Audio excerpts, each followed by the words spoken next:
Assalamualaikum warahmatullahi wabarakatuh.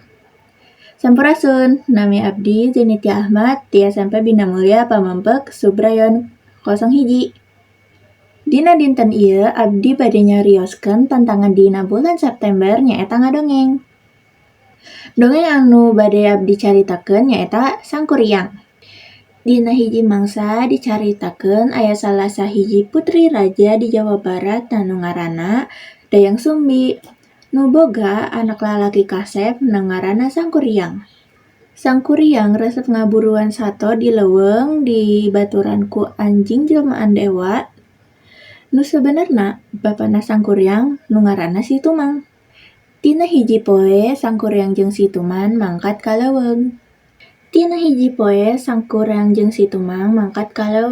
Tapi naha kunaon Tumang embung nurut ka Sangkuriang. Akhirna Situmang diusir ka jero leuweung. Sangkuriang balik deui ka istana terus bebeja ka indungna. Dayang Sumbi ngambek nepi kana kol sirah Sangkuriang make sendok sangu satarikna. Sangkuriang ngambek ninggalkeun istana mangtaun-taun. Dayang Sumbi sedih terus ngadoa jeung tapa.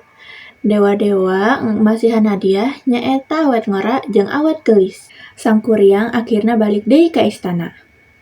Tapi istana tos loba parobahan. Sangkuriang ningali mojang nu geulis pisan, padahal mah indungna. Dayang Sumbi oge katarik ku Sangkuriang nu beuki kasep.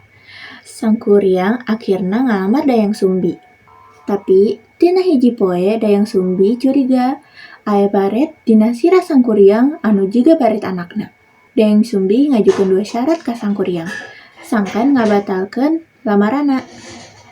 Kahiji, Sangkuriang kudu ngabendung Cai Citarum. Kadua, ngadamel parahu gede. Kadua syarat kudu tos dilakukeun saencan panon poe bijil.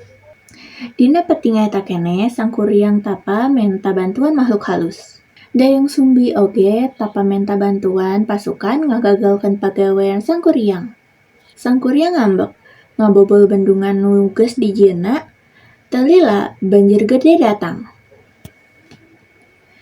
Parahu ditajong nepi ka ngalayang nutupan hiji gunung nu ayeuna disebut Gunung Tangkuban Perahu. Sugan eta wungkul anu tiasa abdi sampaikan. Dugi pendak deui di sanes waktos. Wassalamualaikum warahmatullahi wabarakatuh. Salam literasi.